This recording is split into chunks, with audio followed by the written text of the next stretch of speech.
Welcome guys to another edition of Rage Against the Dice. This is the first in our series of Marvel Universe miniature games, How To. For today we're just going to quickly briefly cover the anatomy of one of the cards. The thing with these cards is they give you everything you need to play that particular character. Most of the rules are within the PDF or within the small rule book if you got one within your starter set. Give the main gist of the game. This is the card specifically for that model. In this case it's Gambit. I chose Gambit because he has a lot of varying things that I wanted to cover, and I just particularly like him. I like the model, I like Gambit in the comics, I like Gambit in the game. So the first thing we have up here is like his alias. So he's Gambit, as we've already covered, and underneath is his real name there, which is Remy LeBeau.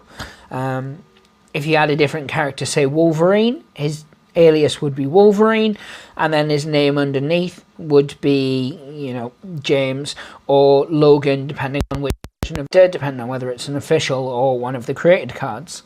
And that's something we'll go into at a later point, because at the moment, using the official cards and the leaked cards that there isn't anyone that we can particularly throw up, that I can think of anyway, and say, so Spider-Man would be a good one, alias Spider-Man, but his name could be, you know, Miles, or it could be Peter. It could even be Ben from Ben Reilly as Scarlet Spider. And that, when we go into the more creative, sort of fan-created side of things, certainly something we'd cover. But anyway, I digress, as always. Next thing to note is the picture of the model itself. There's a picture of Gambit, painted considerably better than my one.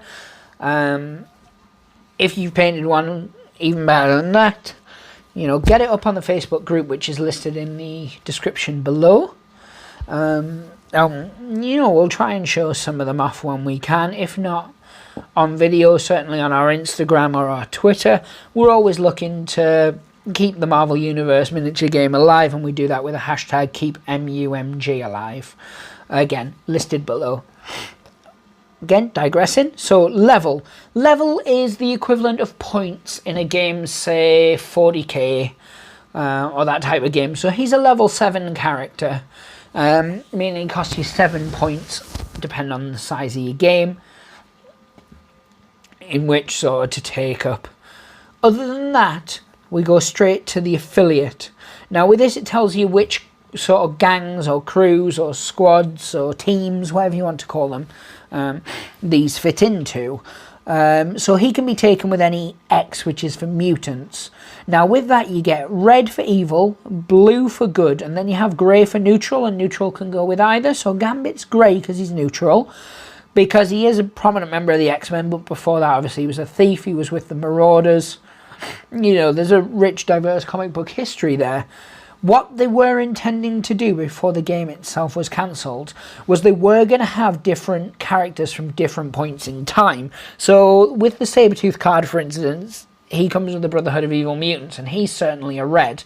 However, anybody who's read a large knowledge of the X-Men would certainly know that Sabretooth has fought for, you know, the X-Men, and not just for his own ends, because, you know, and because he wanted to sort of, you know, turn over that new leaf, or whatever that point in the story was. So if Night Models had continued on, eventually, potentially, they would have released a Sabretooth that was either a neutral or a blue.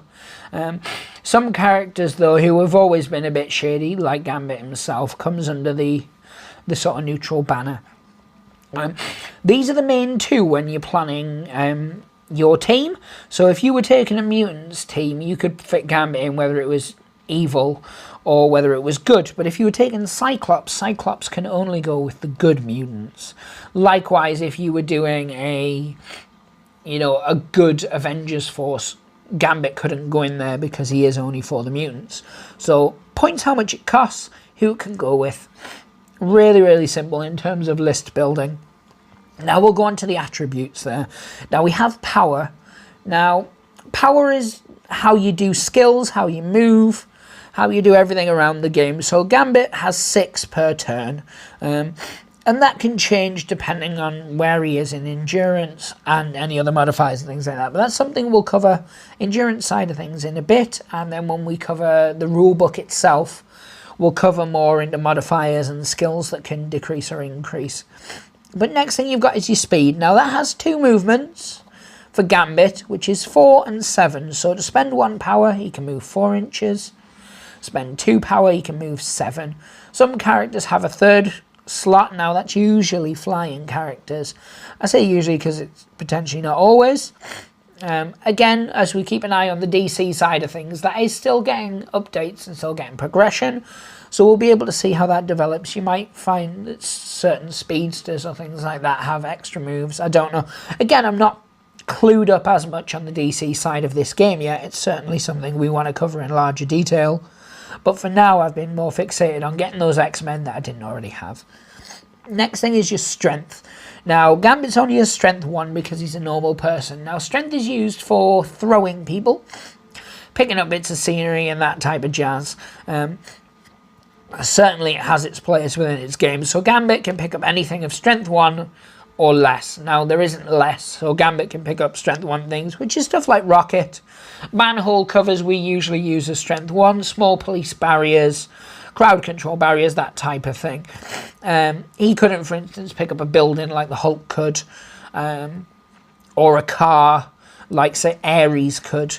And that's something we'll cover into, because throw-in's a mechanic that's not the easiest in the game, so we are going to cover that separately. But next is your attack. Now, Gambit's attack is 6. The attack itself, that's used when rolling to hit, when you're doing skills, which are listed on the other side of the page. Size 2. So he's a standard size 2 model, and that gives him a volume of 2. The volume, again, is something we'll cover in greater detail when we go through the rulebook. But for instance, Hulk's a size 4. Rocket's a size 1, which feeds into the strength thing that we were just talking about before. Now, Gambit has agility 10. His agility is particularly good. Stamina is 7, and then he's got a willpower of 9. Now, these are stats that you'll most likely be testing on. And again, it's something when we cover the main rules, we'll cover that in more detail. Then we'll go down to the skills there. And Gambit has Acrobat, Stealth, and Marksmanship. I'm not going to go into the skills too much in this particular card, because I could list what each of them do, and then you're going to forget by the time you first play. So when we cover the rulebook, and when we'll play in a few games, we'll cover what different skills do. But here across we go to the defences. Now, it's physical, energy, I can never remember this, it's like magic, and then mental. I will probably at some point correct myself when I remember the exact term for magic on this. So Gambit's got a 16 for physical, 17 for energy, 13 for magic / paranormal supernatural, and then for his mental it's 16. And now when somebody's looking to hit him, these are the scores they're looking to beat. It's going to make a lot more sense when we cover the attacks on the other side of the page, so we'll go straight into that now. As you can see there, Gambit has a green and a red, so he has skills that he can do as many times as he has power for, and then he has 2 special skills which he can do once per game, which is the red skills. So he has bow strike here. It costs 2, which is the power that we were talking about before. It does 1 damage, and then the little fist dictates that it's a range of melee, which is sort of base to base. And the type there's physical. So if Gambit was attacking another Gambit model, for instance, you would do his attack plus 2d8, and you need to beat the physical of 16, because it's a physical attack. Now, Gambit has a cheeky little skill, which is a passive skill called Kinetic Control, which means he can choose whether his attacks are energy in nature or they're physical. And it does come in quite handy, and that's a green, so you can do that as often as he wants, and it costs no points. So on that basis, if you were doing that to another Gambit, you would need to beat 17 if you were doing an energy one instead. The next is his ranged attack, which is 8 inches. Again, costs 2 to do. It's a green attack, so you can do it as many times. It's a physical, but it can be changed to energy, and it's called 52 card pickup. And then his last skill is All In, which is a red, so it's once per game. It is physical, it costs 3 to do, and it's a wave, which is the red, or if you're playing the DC side of it, a blue template.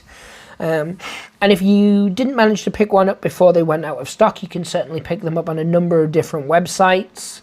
Counterattack Bases is one. There's a few others which I can't remember off the top of my head, that I will put in the comments below, just because I know there are people who are still looking for things. Now, there are effects down with each skill, as I'm sure you can see that All In has Penetrative. 52 card pickup has an overload ability, which causes it to be explosive 3. I'm not going to go a lot into overload, because that's something we're going to cover in the main rules, but I will just quickly touch on it. You can spend an extra power to overload most attacks unless they say otherwise, and you can either use, if it's got a special skill like this, or Bow Strike also has one there, or you can give an extra die for the purposes of hitting. So instead of rolling 2 dice, adding 6, you'd roll 3. Again, it's something we're going to cover in a lot more detail when we're specifically going into the rulebook and different sections of it, because we'll probably split it up into a couple of different bits. We'll do movement, we'll do throw-in, and we'll do little bits like that, so that we can actually get some models out on the table and show you how those mechanics work. But anyway, back to special powers. Which are different from your attacks themselves. They can be passive, active, or reactive. Like this has Cheat Death, it's a once per game.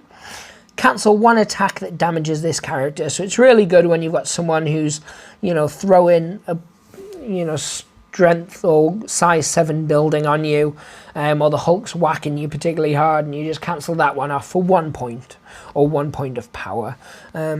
Again, superpowers we'll cover in a lot more detail.